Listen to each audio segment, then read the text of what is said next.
आजकल की भाग-दौड़ वाली ज़िंदगी में आमतौर पर इंसान 80 से 90 वर्ष की ज़िंदगी ही जी पाता है। अगर वो किसी भी तरह की बीमारी से ग्रसित नहीं है तो अधिकतम 100 साल तक जीवित रह सकता है। लेकिन आज हम आपको एक ऐसे शख्स के बारे में बताने जा रहे हैं जो 100 नहीं, 200 भी नहीं बल्कि पूरे 256 साल की उम्र तक जीवित रहा।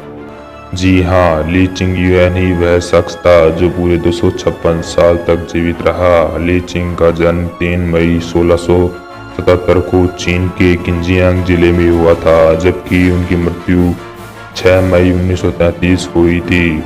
लेकिन कुछ अन्य स्रोत उनका जन्म साल 1736 मानते हैं। अगर हम उनका जन्म 1736 में भी माने तो भी वो 197 साल तक जिंदा रहे। यह आयु बहुत ज़्यादा है। यह एक आम इंसान की आयु के मुकाबले बहुत ही अधिक है। ली चिंग जाने माने हर्बल यानी जड़ी बूटी विशेषज्ञ, मार्शल आर्टिस्ट और सैन्य सलाहकार थे। कहा जाता है कि ली ने महज 10 साल की उम्र से ही हर्बल औषधियों का बिजनेस शुरू कर दिया था। उन्हें हर्बल के साथ साथ मार्शल आर्ट्स में भी महारत हासिल थी। कहा जाता है कि ली चिंग ने 71 साल की उम्र में मार्शल आर्ट्स के ट्रेनर के तौर पर चीन की सेना में शामिल हो गए थे। ली बचपन से ही पढ़ने और लिखने में सक्षम थे। ली चिंग ने के बारे में प्रचलित कहानियों के अनुसार उन्होंने कांसू, सांसी, तिब्बत, अन्नाम, सियाम और मंचूरिया में जड़ी बूटियों की खोज की थी। ली अपने पहले 100 साल जड़ी बूटियों की खोज में लगे रहे। इसके बाद ली ने अन्य लोगों द्वारा एकत्रित की गई जड़ी बूटियों को बेचने का व्यवसाय किया।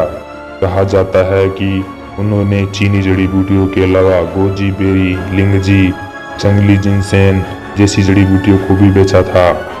अब कई लोगों के मन में यह सवाल उठ रहा होगा कि दुनिया को ली चिंग के बारे में कैसे पता चला। तो हम आपको बता दें, 1930 के न्यूयॉर्क टाइम्स के एक लेख के अनुसार चेंगडू विश्वविद्यालय के एक प्रोफेसर वू चुंगची ने इंपीरियल चीनी सरकार के 1827 के एक रिकॉर्ड को खोज निकाला, जिसमें ली चिंग को उसके 150वें जन्मदिन पर चीनी सरकार की तरफ से बधाई दी गई।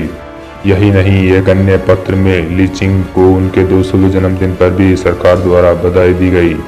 अब सवाल यह उठता है कि ली चिंग की इतनी लंबी उम्र होने के पीछे का क्या रहस्य था। जब ली चिंग से उनकी लंबी उम्र के बारे में पूछा गया तो उनका जवाब कुछ ऐसा था: अपने दिल को शांत रखो, कबूतर की तरह बिना सुस्ती के चले, कछुए की तरह बैठो और एक कुत्ते की तरह नींद लो। ली ने 100 साल के हो जाने के बाद अपनी जिंदगी के 40 साल जड़ी बूटियों के सहारे गुजारे। इसके अलावा वो आहार के रूप में चावल की शराब को लेते थे। ली चिंग युआन ने अपना अधिकांश जीवन पहाड़ों में बिताया। इसके अलावा वे किंगोंग नामक कसरत की एक तकनीकी में भी कुशल थे। ली चिंग की लंबी उम्र के पीछे पहाड़ों की जिंदगी, व्यायाम और अच्छे खान पान का बहुत बड़ा हाथ रहा। ली चिंग तन और मन की शांति को लंबी उम्र तक जीने का सबसे बड़ा कारण मानते थे। 1908 में ली की जिंदगी पर एक किताब लिखी गई जिसका नाम the secret of Li Qingyun immortality रखा गया। ली चिंग ने अपने जीवन काल में अपने 23 पत्नियों का अंतिम संस्कार किया था। अब सवाल यह उठता है कि ली चिंग से भी अधिक उम्र तक कोई व्यक्ति जीवित रहा था क्या।